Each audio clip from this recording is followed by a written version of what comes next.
Bueno, ¿qué está ocurriendo en América Latina? Hay protestas en Colombia, en El Salvador, la consolidación del poder del presidente Bukele, en Perú, una elección entre dos candidatos, híjole, impresentables en muchos sentidos, y en Chile, la derrota histórica de de los partidos tradicionales y la elección de candidatos independientes que sin ningún tipo de experiencia política van a tener que redactar la nueva constitución. Muchas cosas están pasando en América Latina. Comencemos por Colombia, Javier. Mira, Leo, en efecto algo está pasando que tiene una dimensión regional y Sí. yo diría que hay que eso a su vez ponerlo en un contexto de Occidente. Pero también, como bien señalas, hay muchas particularidades cuando te metes ya a países particulares. Entonces, por ejemplo, en el caso de Colombia, que han tenido estas protestas muy violentas y a muchos hicieron recordar las protestas de Chile en 2019, pues una diferencia fundamental es el nivel de violencia, sobre todo el nivel de violencia ejercida por las fuerzas del Estado. Y una de las variables importantes en el caso colombiano es precisamente cómo reaccionó la autoridad ante las protestas. En un contexto, en un país donde la violencia ha marcado ese país durante una cantidad de décadas impresionante, a diferencia de Chile, ¿no? Entonces, una variable aquí importante que le ha dado un cierto momentum a las protestas en Colombia, que arrancan por un tema de una reforma fiscal, que luego retira el presidente como propuesta, pero se mantienen esas propuestas porque obviamente tienen que ver con muchas otras variables, pero una de esas variables tiene que ver con el uso de la fuerza, uso indebido de la fuerza por parte de la policía, etcétera, para tratar de controlar, de reprimir a los manifestantes. Y esa es claramente una variable colombiana. Sí. Jorge, el otro día tuvimos al ex embajador de Colombia en México y nos decía que se sospecha la participación de Venezuela y de Cuba en la parte más vandálica, digamos, de los que protestan. Algo de lo que también se habló, y tú lo recordarás bien, Jorge, en lo que pasó en las manifestaciones de Chile. A mí me cuesta mucho trabajo estas teorías de la conspiración, pero a ti te gustan más, entonces adelante. A mí me encantan. Mira, tenía una hoy que ya es la segunda. Ayer llevo una corbata verde y en plena época electoral, pues yo sí que ya. Pero, lo de Chile pareció un poquito descabellado por la distancia, por la falta de importancia para Venezuela y Cuba de lo que pasa en Chile. Digamos, les interesa, hay nostalgia, hay cariño, todo lo que tú quieras, pero en fin, es un país que literalmente está en el fin del mundo. En el caso de Colombia hay una lógica más transparente, que bueno, Maduro y Duque están peleados a muerte, los dos gobiernos están peleados a muerte, a cada rato hay enfrentamientos en la frontera de un tipo o de otro, militar, guerrilleros, refugiados, etcétera. Y no sería imposible que en algunas marchas, en algunos actos vandálicos, hubiera gente encubierta de Venezuela y o de Cuba. No, yo no lo puedo descartar, pero no creo que sea lo esencial, independientemente de que exista o no. Sí. Un muy buen artículo de Andrés Oppenheimer hoy en Reforma, Sí. donde mucho sobre este tema de los ninis, los que tenemos aquí también y allá también les dicen ninis, sin que sea despectivo para nada, porque ni estudian ni trabajan, y ni estudian ni trabajan porque pues no hay lugar en las universidades y no hay trabajo, no hay empleo. Y esto que era cierto en Colombia antes de la pandemia, pues lo es ahora más todavía, al igual que en México. Colombia tuvo un decrecimiento económico no tan malo, no tan grave como el de México, pero igual fue de menos 7%, que pues es una caída fuerte. Sí regalaron mucho más dinero que en México.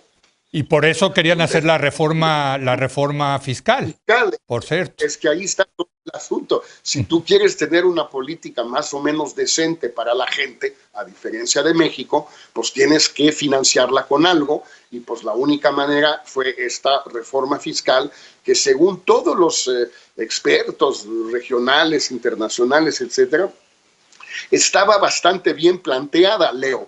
No era una reforma regresiva, no era una reforma absurda, técnicamente mal hecha, etcétera. Era una reforma quizás extemporánea, porque la lanza Duque, pues con apenas 1 año y 2 meses que le quedan de presidente, igual que aquí, sin reelección. Él sí es un pato cojo, muy cojo. Entonces, pues eso fue desafortunado. Sí. Y súmale a eso, pues que había ya malestar desde las protestas de antes de la pandemia por el exceso de fuerza, porque Duque parece ser contrario a los acuerdos de paz, porque no había una serie de protestas y descontento estudiantiles. Suma todo eso y pues tenías en efecto una combinación explosiva, mandas una reforma fiscal, la gente se enoja, la tumban y luego la policía reprime y luego la gente se enoja más y en esas andamos. Y hay que decirlo, Héctor, también nos lo decía el ex embajador de Colombia en México, es muy difícil negociar porque no queda claro quién es el liderazgo de estas fuerzas, de esta rebeldía, vamos a llamarlo así, que se está dando en las calles, ¿no? Del mismo modo que no está claro de qué fuerzas políticas vienen los nuevos constituyentes chilenos, no vienen de los partidos conocidos. Añado a lo que dice Jorge de la reforma que propuso Duque, que no solo no era descabellada, sino que además es indispensable porque andan en una situación económica terrible, que creo que andan en un déficit como del 7% del PIB, a propósito de los costos de la pandemia. Pero quisiera poner un punto analítico antes que me parece que puede ayudarnos a pensar lo que está pasando en cada uno de estos países.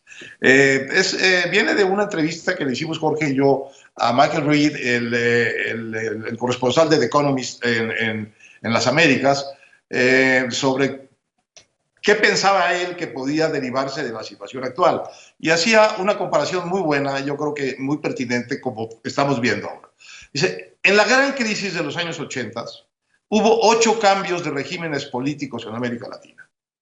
Por la crisis de la deuda, pero fueron cambios en un sentido muy positivo, porque fue la década de la salida de las dictaduras. Sí. Pero se acabaron 8 regímenes políticos en esa década.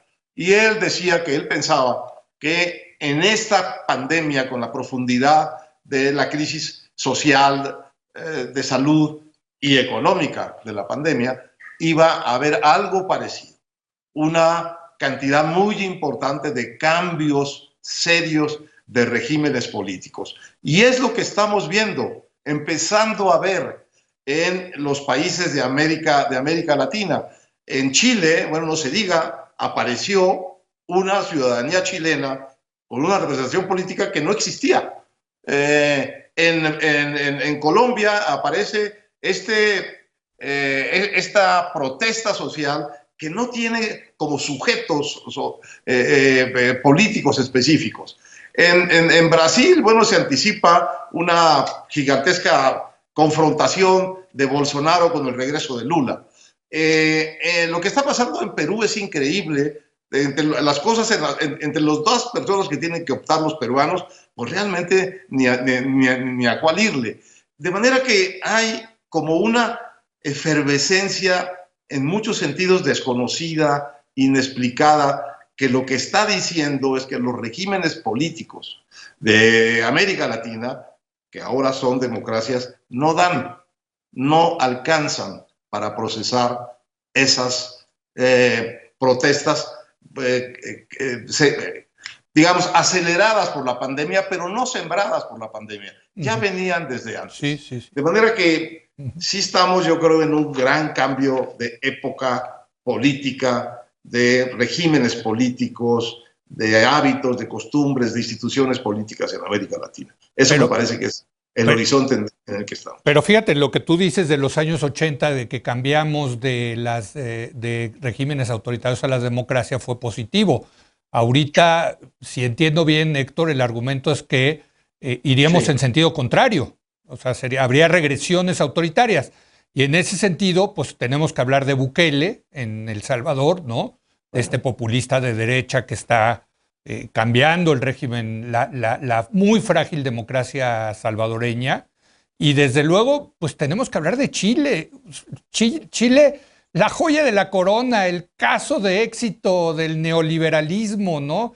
Que tanto aplaudíamos, yo sigo aplaudiéndolos, ¿no? Porque estuvieron a punto de salir de terminar con la pobreza y ahora están realmente a punto de darle la redacción de la Constitución a gente que quién sabe qué va. Igual sale algo muy bueno de ahí, yo no estoy diciendo que no, pero igual sale algo que muy malo. Yo uso el dictum del doctor Aguilar Camín de que solamente hay una peor cosa que un político profesional y es un político no profesional. Pero si les parece, pues lo seguimos discutiendo la semana que entra porque ya se nos acabó el tiempo. Vale. Muy bien. Perfecto. Gracias, Héctor. Buenas noches. Javier, Vale. Buenas noches. Jorge, muy buenas noches. Nos vemos. Gracias a usted por habernos acompañado. Yo lo espero mañana en punto de las 10 de la noche cuando otra vez sea la hora de opinar. Aquí nos vemos.